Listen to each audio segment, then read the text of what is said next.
Vamos a leer desde el versículo 27 hasta el final. Dice así la palabra del Señor. Salió Jesús con sus discípulos a las aldeas de Cesarea de Filipo, y en el camino preguntó a sus discípulos diciéndoles: ¿quién dicen los hombres que soy yo? Y le respondieron diciendo: unos Juan el Bautista, y otros Elías, pero otros uno de los profetas. Él les preguntó de nuevo: pero vosotros, ¿quién decís que soy yo? Respondiendo Pedro le dijo: tú eres el Cristo. Y él les advirtió severamente que no hablaran de él a nadie. Y comenzó a enseñarles que el Hijo del Hombre debía padecer muchas cosas y ser rechazado por los ancianos, los principales sacerdotes y los escribas, y ser muerto y después de 3 días resucitar. Y les decía estas palabras claramente. Y Pedro le llevó aparte y comenzó a reprenderle. Mas él, volviéndose y mirando a sus discípulos, reprendió a Pedro y le dijo: quítate de delante de mí, Satanás, porque no tienes en mente las cosas de Dios, sino las de los hombres. Y llamando a la multitud y a sus discípulos les dijo: si alguno quiere venir en pos de mí, niéguese a sí mismo, tome su cruz y sígame, porque todo el que quiera salvar su vida la perderá, pero el que pierda su vida por causa de mí y del evangelio la salvará. Pues de qué le sirve a un hombre ganar el mundo entero y perder su alma? Pues qué dará un hombre a cambio de su alma. Porque cualquiera que se avergüence de mí y de mis palabras en esta generación adúltera y pecadora, el Hijo del Hombre también se avergonzará de él cuando venga en la gloria de su Padre con los santos ángeles.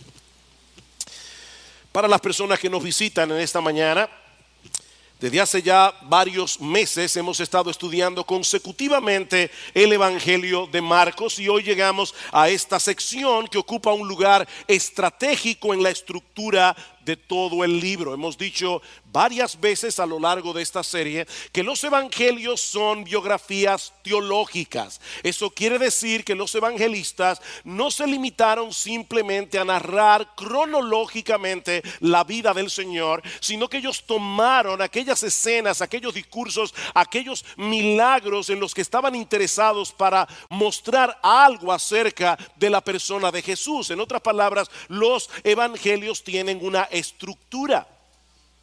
Y en el caso particular del Evangelio de Marcos, este puede ser dividido en 2 grandes bloques. A partir del capítulo 1 y hasta el versículo 26 del capítulo 8, Marcos plantea la pregunta de si Jesús es en verdad el Hijo de Dios, si Él es el Mesías por tanto tiempo esperado por la nación de Israel. A partir del capítulo 11 y hasta el final del Evangelio, Marcos enfoca más bien la forma como Jesús vino a ser ese rey mesiánico, narrando con todo detalle la semana de la pasión, que por cierto hemos estado conmemorando en estos días, y ha sido providencial que tocara este pasaje en el día de hoy. Ahora, justo en medio de estos 2 bloques, justo en medio de estas 2 secciones del Evangelio, encontramos este extenso relato que va desde Marcos 8:27 hasta el final del capítulo 10, que sirve de transición a estas 2 partes, y en la cual el Señor responde las 2 preguntas planteadas en el Evangelio: ¿quién es Jesús y qué fue lo que Él vino a hacer? De manera, mis hermanos, que esta sección que vamos a comenzar a estudiar en la mañana de hoy funciona como una especie de bisagra sobre la cual gira toda la historia. O si quieren otra ilustración, esta sección funciona como una especie de punto de observación en lo alto de una montaña, y desde el cual podemos visualizar el Evangelio como un todo. Marcos nos dice en el versículo 27 que Jesús y los discípulos se encontraban en ese momento en las aldeas de Cesarea de Filipo. Eso es bien al norte de Palestina, una región poblada mayormente por gentiles y con una larga historia de idolatría. Y es allí precisamente donde el Señor aborda el tema de su identidad. Y si han estado atentos a las prédicas de Marcos, yo espero que sí, tienen que recordar cuántas veces a lo largo del Evangelio el Señor trataba de ocultar su identidad. Cómo el Señor reprendía a los demonios para que no revelaran quién era Él. Cómo el Señor mandaba expresamente a las personas que Él sanaba que no dijeran nada a nadie. Sin embargo, ahora ha llegado el momento para confrontar a los discípulos con este asunto. ¿Quién dicen los hombres que soy yo? Y como espero demostrar en un momento, esta es la pregunta más crucial que alguna vez haya tenido que responder cualquier ser humano. ¿Quién es Jesús?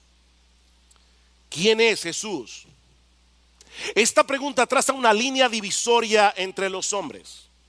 De hecho, la única línea divisoria que realmente importa, porque trasciende los límites del tiempo. Mi amigo, lo que tú pienses acerca de Jesús impactará profundamente tu vida aquí y ahora y determinará, será el factor decisivo para determinar tu destino eterno.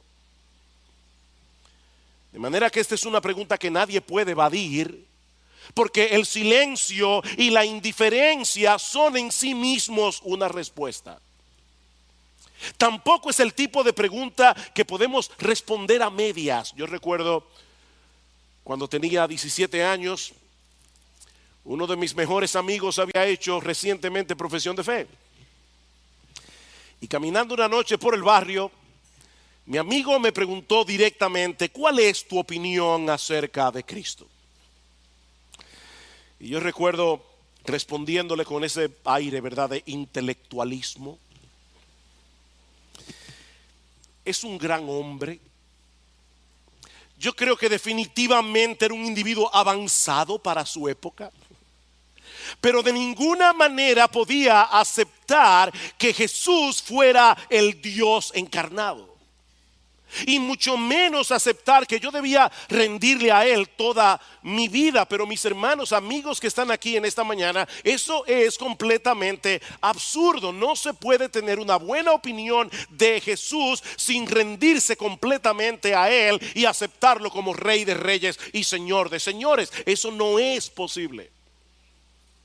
Y ese era el problema de mucha de la gente que seguía al Señor en aquellos días. Ellos tenían una buena opinión acerca de Jesús, pero estaban completamente equivocados acerca de su identidad. Noten la respuesta de los apóstoles a la pregunta de Jesús en el versículo 28. ¿Quién dicen los hombres que soy yo? Y les respondieron unos: Juan el Bautista, otros dicen que tú eres Elías y otros dicen que tú eres alguno de los profetas.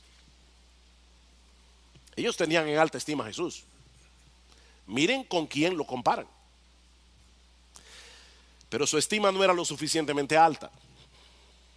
Confundir a un individuo con Juan el Bautista o con Elías o con alguno de los profetas del Antiguo Testamento es una tremenda honra, excepto para Jesús. Excepto para Jesús. De hecho, es interesante notar que dos de los nombres que se mencionan aquí son reconocidos en las Escrituras como precursores del Mesías: Elías y Juan el Bautista. De manera que confundir a Jesús con cualquiera de ellos era una negación implícita de su identidad mesiánica. Ellos están diciendo: él no es el Mesías, tal vez es el precursor. Ahora, esa pregunta tan amplia, ¿quién dicen los hombres que soy yo?, no era más que un preámbulo para la pregunta que encontramos en el versículo 29. Él les preguntó de nuevo: pero vosotros, ¿quién decís que soy yo? Pero vosotros, ¿quién decís que soy yo? Eso es lo que piensan las personas allá afuera. Pero ¿ustedes qué? ¿Qué piensan acerca de mí? Esta pregunta dio lugar a la más grande declaración que alguno de los apóstoles haya hecho acerca de Jesús hasta ese momento de la historia. Hablando en representación de los 12, muy probablemente Pedro le responde: tú eres el Cristo. Tú eres el Cristo. Y mis hermanos, es increíble todo lo que está contenido en esa declaración. Es como si toda la historia de la redención que se revela en la Biblia se encontrara resumida en esas 4 palabras: tú eres el Cristo. En el Evangelio de Mateo nosotros encontramos una versión más completa de la confesión de Pedro: tú eres el Cristo, el Hijo del Dios viviente. Increíble, ¿verdad? El impulsivo Pedro. El hombre que muchas veces aparece en los evangelios haciendo lo que no debía hacer, diciendo lo que no debía decir, en este momento dio en el clavo. Tú eres el Cristo. De hecho, en el pasaje paralelo del Evangelio de Mateo, nosotros vemos cómo el Señor alaba al Padre, no a Pedro, y le dice: bienaventurado eres, Simón, hijo de Jonás, porque eso que tú acabas de declarar, eso no te lo reveló carne ni sangre, sino mi Padre que está en los cielos. Mis hermanos, piensen en esto por un momento. No hacía mucho tiempo que Pedro era un hombre común y corriente que trabajaba como pescador en el mar de Galilea. Día tras día, Pedro estaba tirando redes, remendando redes, limpiando pescados, vendiéndolos en el mercado, hasta que el Señor se encontró con él y cambió por completo el curso de su existencia. Increíble, hermanos, lo que Pedro está diciendo aquí es tan contundente, es tan trascendental, que Cristo promete edificar a su iglesia sobre el fundamento de esa declaración. ¿Y saben cómo Pedro llegó a esa conclusión? Por la gracia de Dios. Por la gracia de Dios. Pedro, eso no te lo reveló carne ni sangre. Si Dios el Padre no te hubiera abierto el entendimiento, no hubiera abierto tus ojos, habría sido completamente imposible que Pedro hiciera esa deducción acerca de Jesús por sí mismo. Y hermanos, esto es muy importante, porque fácilmente cualquiera de los creyentes que están en esta iglesia en el día de hoy, cualquiera de nosotros puede olvidar la condición de tinieblas en la que nos encontrábamos antes de conocer la gracia de Dios en Cristo. Ninguno de nosotros tiene nada de qué gloriarse si ahora puede ver claramente lo que otros no pueden ver, porque es la gracia de Dios lo que hace la diferencia. El himno que cantamos hace un momento: profundo es el amor de Dios. Esa estrofa muchas veces me ha traspasado el alma cuando dice: vergüenza siento al escuchar mi voz entre las burlas. ¿Sabes lo que eso significa en una forma menos poética? Que de tú haber estado allí al pie de la cruz, habrías gritado con la multitud: crucifícale, danos a Barrabás. Vergüenza siento al escuchar mi voz entre las burlas. Mis hermanos, cuando nosotros éramos incrédulos, lo éramos por derecho propio. Pero ahora somos creyentes por la misericordia de Dios. Somos creyentes porque Él quiso revelar en nuestros corazones que Jesús es el Cristo. Y esta palabra es el equivalente en griego de la palabra hebrea Mesías, que significa literalmente el ungido. Cristo, Mesías, ungido.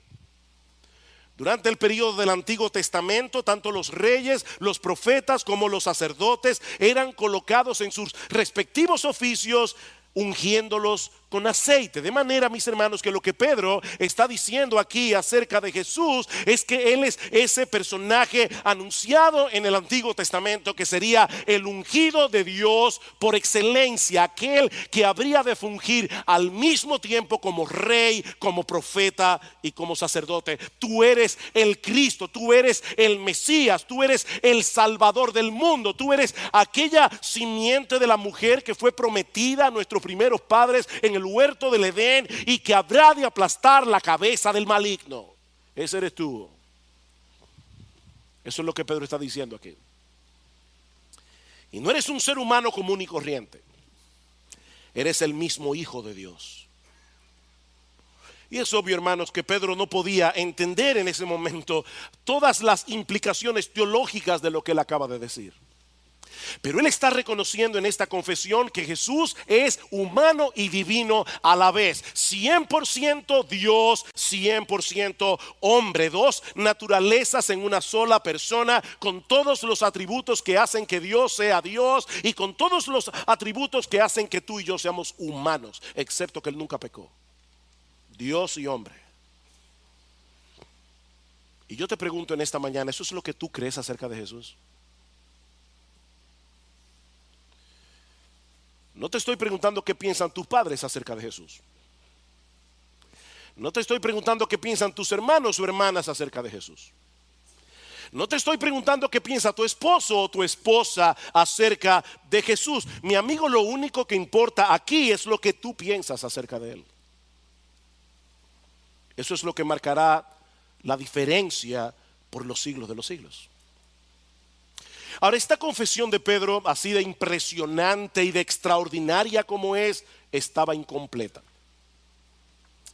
Pedro ya sabía quién era Jesús, pero ni él ni el resto de los apóstoles entendían todavía lo que él había venido a hacer. Es por eso que el Señor les advierte tajantemente que no revelaran a nadie su identidad. Versículo 30, y él les advirtió severamente que no hablaran de él a nadie. Todavía no era el momento, porque Jesús debía llegar a la cruz para que ellos pudieran tener un mensaje que predicar.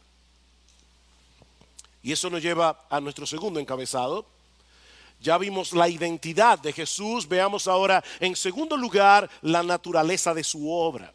Versículo 31, y comenzó a enseñarles que el Hijo del Hombre debía padecer muchas cosas y ser rechazado por los ancianos, los principales sacerdotes y los escribas, y ser muerto y después de 3 días resucitar. Nosotros leemos eso hoy tan tranquilos aquí, sentados con aire acondicionado. Yo creo que cuando los apóstoles oyeron eso, casi les da un infarto. Mis hermanos, esto tiene que haber sido increíblemente chocante para los apóstoles. Increíblemente chocante.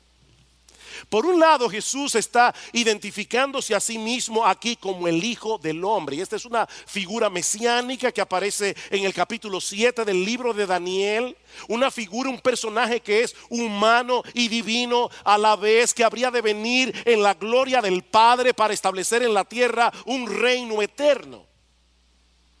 Ese Hijo del Hombre viene al mundo a enderezar lo que el pecado torció. Ese Hijo del Hombre viene a acabar con todas las consecuencias terribles que el pecado ha provocado en la raza humana.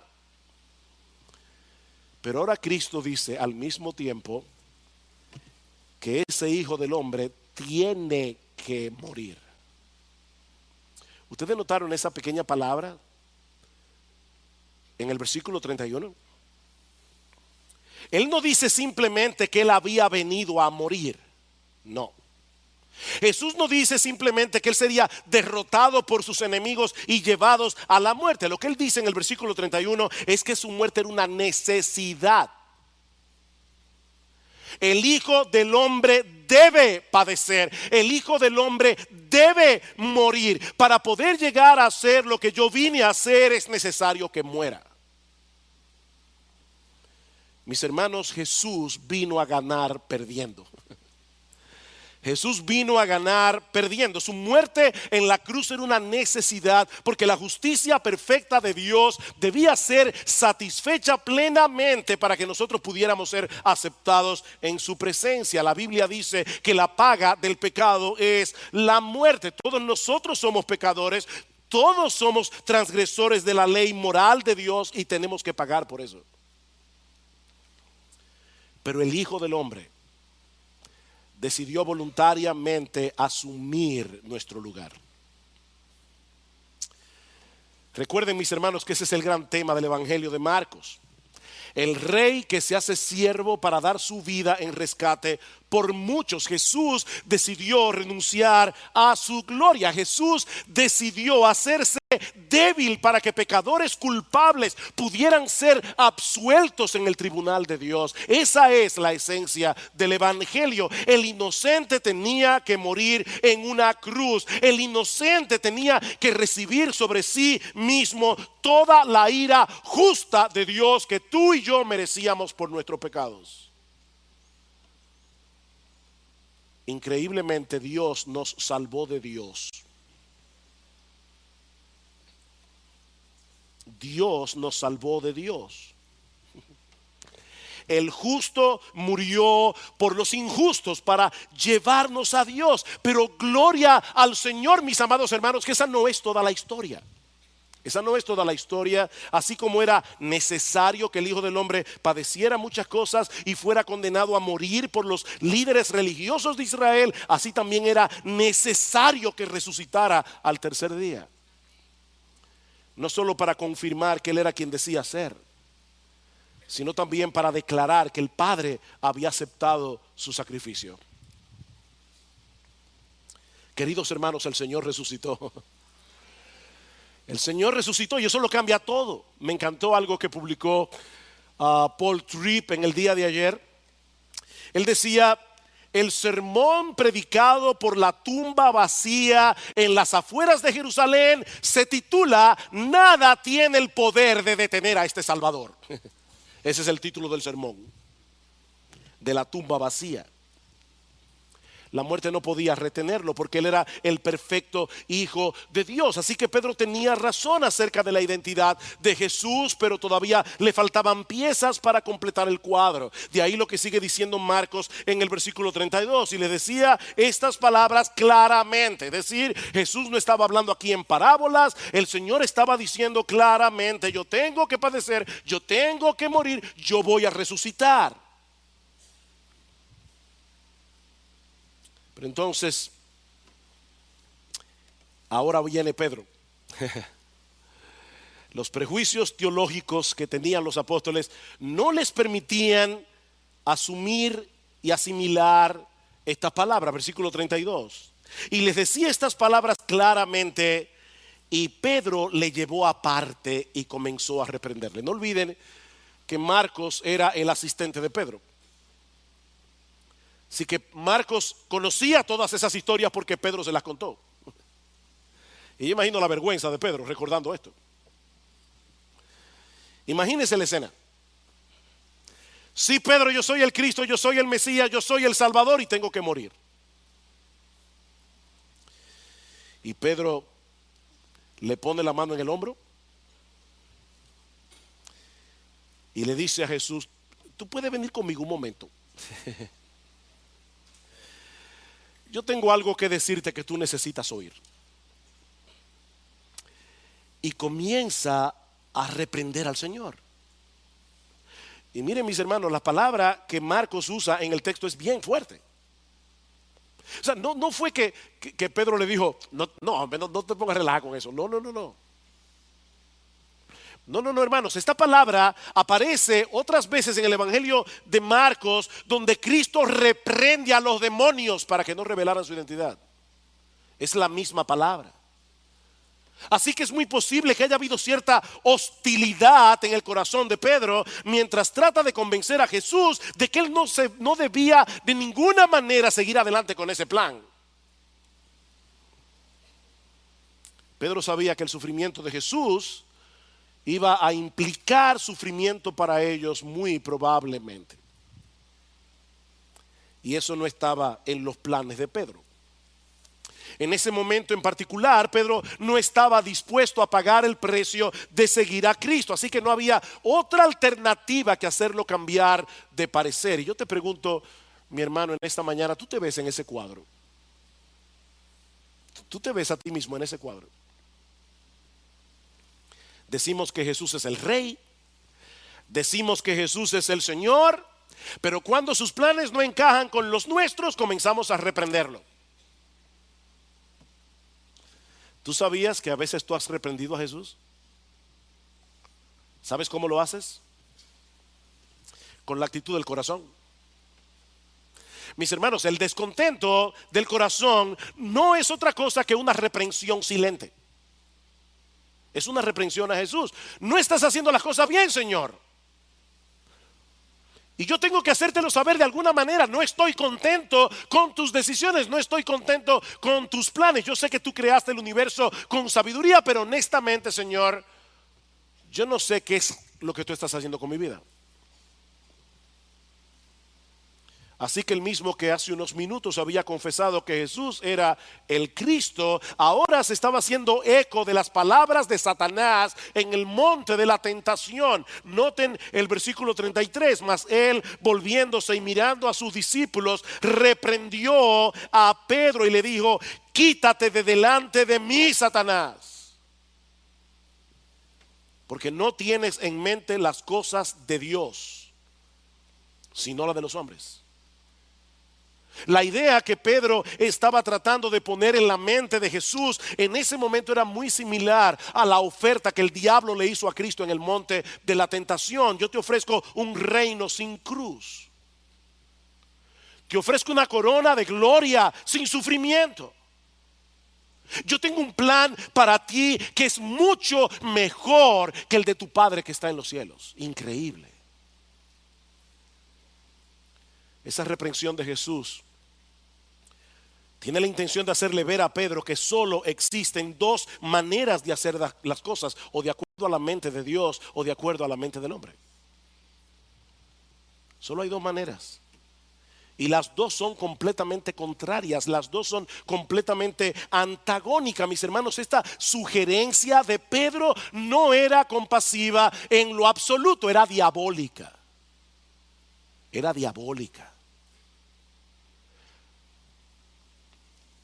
Miren, mis hermanos, yo debo decir esto con toda la fortaleza de la que sea capaz. La predicación que ofrece una corona sin cruz es un mensaje que nace de las mismas fauces del infierno. Ese es el problema del evangelio de la prosperidad. Eso es diabólico. Mis hermanos, eso es diabólico. Decirle a una persona que puede vivir su mejor vida ahora no es más que otra versión de este mensaje infernal. No hay esperanza para el hombre aparte de la cruz. No hay esperanza. Y los que siguen a Cristo deben saber que no hay forma de evitar ese camino. Cristo llegó a la gloria pasando por la cruz. Si tú estás siguiendo a Cristo, no hay atajos para ti. Y eso nos lleva a nuestro tercer y último encabezado. Ya hemos visto la identidad de Jesús, hemos visto la naturaleza de su obra. Veamos ahora finalmente la esencia de su llamado. La esencia de su llamado. Ese día había un montón de personas interesadas en Jesús por una razón u otra, pero me llama la atención que el llamado fue el mismo para todos. Versículo 34. Y llamando a la multitud y a sus discípulos, les dijo: si alguno quiere venir en pos de mí, niéguese a sí mismo, tome su cruz y sígame. Mi amigo, no hay un estándar para los cristianos comprometidos y otro estándar para los cristianos a medias. No. Con Cristo es todo o nada. Si alguno quiere venir en pos de mí, cualquiera que quiera venir en pos de mí, niéguese a sí mismo, tome su cruz y sígame. Ahí los requisitos para seguir a Jesús. Niégate a ti mismo. Ese es el mensaje que la gente no quiere oír en el día de hoy.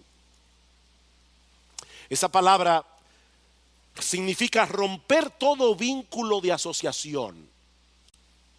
Abandonar a una persona. Es la misma palabra que se usa en el Evangelio de Mateo cuando dice que Jesús predice la negación de Pedro. En verdad te digo que esta misma noche, antes que el gallo cante, me negarás 3 veces. Pedro, tú vas a negar que eres uno de los míos. Pedro, esta misma noche tú vas a negar toda asociación conmigo. Y lo que Jesús está diciendo es que eso es exactamente lo que tenemos que hacer con nuestro yo.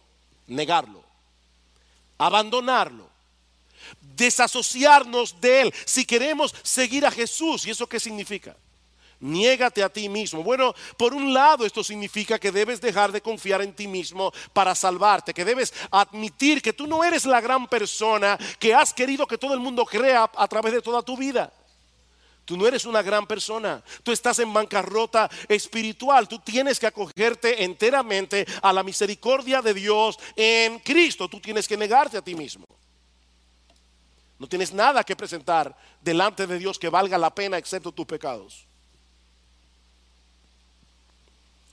Pero eso implica también dejar a un lado tus valores, dejar a un lado tus intereses personales, tus deseos, tus anhelos, para abrazar los valores, los intereses y los deseos de Cristo. De hecho, eso es lo que significa arrepentirse y creer. Si tú quieres seguir viviendo tu propia vida, es porque no te has arrepentido. Es porque sigues confiando en ti mismo en vez de confiar en Jesús. Tú tienes que negarte a ti mismo y tienes que tomar la cruz. Y todo el mundo que estaba allí ese día entendió perfectamente lo que Jesús estaba diciendo. La cruz no era un adorno que se colocaba en una cadena alrededor del cuello. No, la cruz era un instrumento de ejecución pública. El más vergonzoso, el más doloroso que alguna vez haya sido empleado. Era tan terrible la crucifixión que la ley romana no permitía aplicarle ese castigo a un ciudadano romano. Era terrible morir en una cruz. Así que lo que Jesús está diciendo a las personas es: si alguno quiere venir en pos de mí, tome su silla eléctrica y sígame. Si alguno quiere venir en pos de mí, tome su guillotina y sígame. Eso es lo que Jesús está diciendo. Ese es el verdadero discipulado del que estaremos hablando esta semana. Significa morir al yo, significa morir a tus propios intereses, significa morir a tu autoestima, significa morir al amor supremo que te tienes a ti mismo, para hacer de Jesús tu amor supremo, para hacer de Jesús el objeto de tu más grande estima, para que la voluntad de Cristo y el interés de Cristo estén por encima de los tuyos. Eso es lo que significa. Niégate a ti mismo. Toma tu cruz y sígueme. Sígueme. El llamado no es a seguir una iglesia, el llamado no es a seguir un ministerio, el llamado no es a seguir una denominación, el llamado no es a seguir un conjunto de doctrinas. El llamado de Cristo es a seguirlo a Él. A Él. Es atesorarlo a Él, es estar apegado a Él, a ir por donde quiera que Él va y hacer exactamente lo que Él hace. Ven y sígueme. Jesús no va a ir detrás de ti. Eres tú el que tienes que ir detrás de Jesús. Algunos le llaman a esto cristianismo radical. Bueno, déjeme decirle que yo prefiero llamarle mero cristianismo. Porque eso es lo que implica ser cristiano. El que no se ha negado a sí mismo, el que no ha tomado su cruz, el que no está siguiendo a Cristo, sino que sigue dominado por sus propias inclinaciones y deseos, no es un cristiano. No importa cuántos años tenga siendo miembro de Iglesia Bíblica del Señor Jesucristo. No es cristiano, es una persona que va camino al infierno creyendo que va camino al cielo. Esto es serio, hermanos. Esto es serio. Mis hermanos, no hay manera de rebajar las demandas de este texto sin torcer el texto. Llegar a ser cristiano no es levantar tu mano en un servicio evangelístico.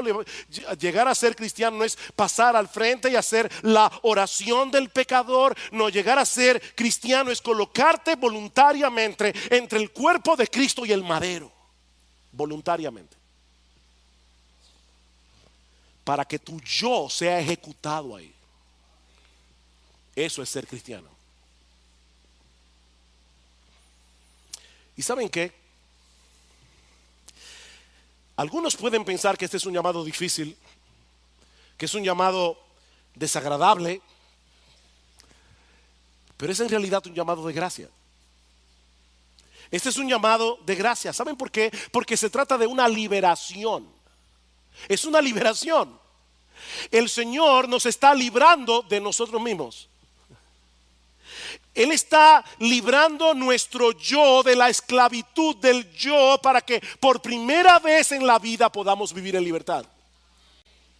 Es un llamado de gracia. Por supuesto, además está decir que eso no significa que a partir de ese momento nosotros vamos a vivir una vida perfecta haciendo siempre la voluntad de Dios. Eso no puede ser posible de este lado de la eternidad, porque el pecado todavía mora en nosotros y ese pecado tratará por todos los medios posibles de llevarnos otra vez a nuestra antigua vida. Es por eso que en el pasaje paralelo en Lucas capítulo 9 versículo 23 el llamado de Cristo es a tomar la cruz cada día. No es un evento, es tomar la cruz cada día. ¿Saben por qué? Porque constantemente nos veremos a nosotros mismos desenterrando el cadáver de nuestro viejo yo. Es una lucha, mis hermanos. Es una lucha, pero lo que distingue al cristiano es que está luchando.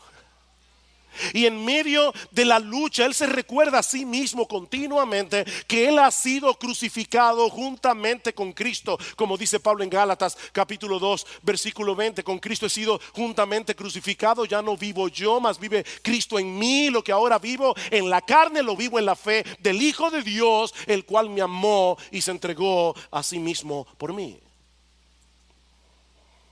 La única razón por la que mucha gente ve este llamado como algo terrible es porque no tiene ni idea de lo que implica tener un Salvador como Jesús. Y mucho menos de lo que implica la otra alternativa. Escuchen lo que sigue diciendo el Señor en los versículos 35 al 38. Y cada uno de estos versículos en el original comienza exactamente de la misma manera. ¿Por qué? ¿Por qué? ¿Por qué? ¿Por qué debemos negarnos a nosotros mismos? ¿Por qué debemos tomar nuestra cruz? ¿Por qué debemos seguir a Cristo? Bueno, en primer lugar, versículo 35, porque el que quiera salvar su vida la perderá, pero el que pierda su vida por causa de mí y del evangelio la salvará. He ahí la primera razón. Esto es muy simple. Si atesoras tu vida por encima de todo lo demás, vas a perder tu vida.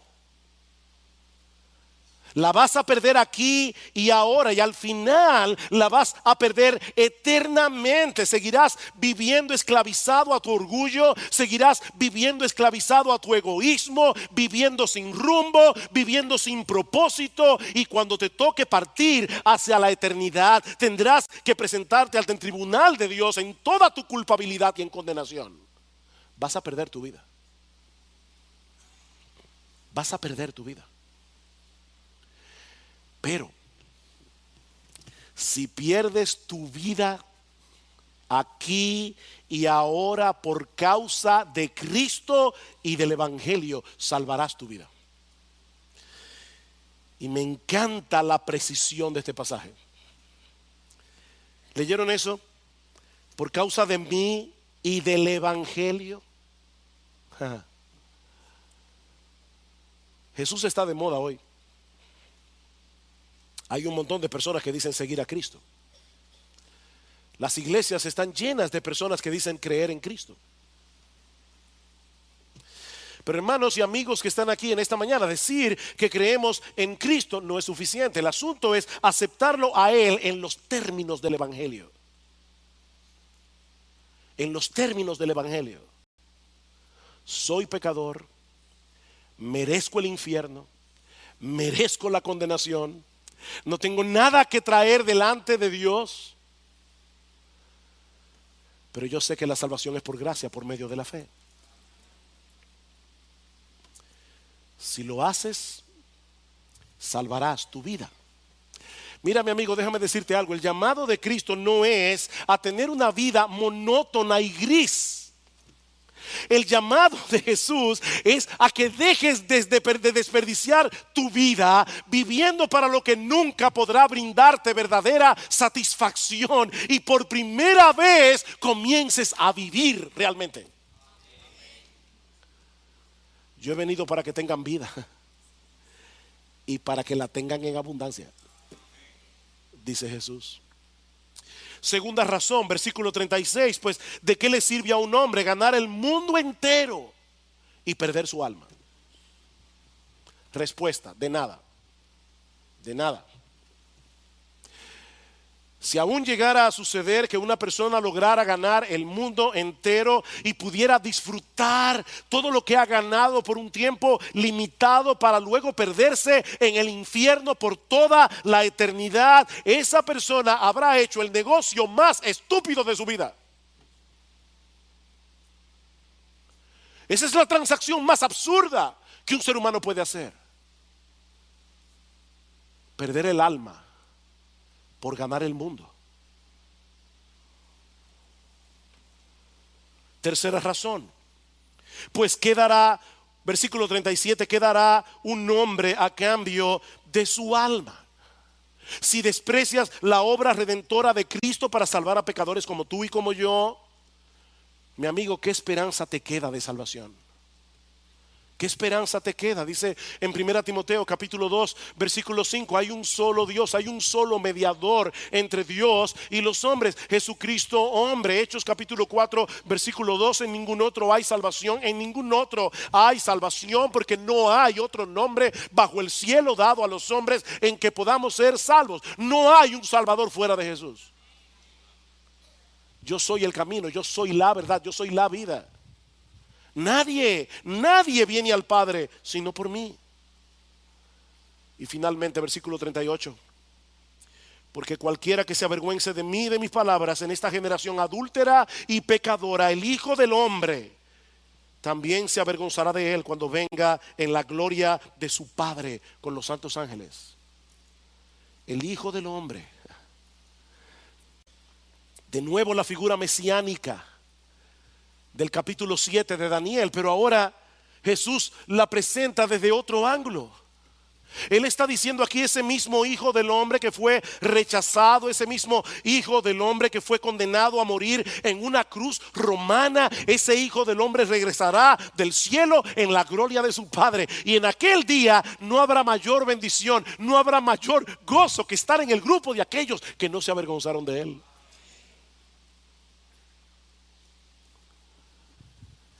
Comentando acerca de este texto, dice Piper, ¿qué es lo contrario a sentir vergüenza de alguien?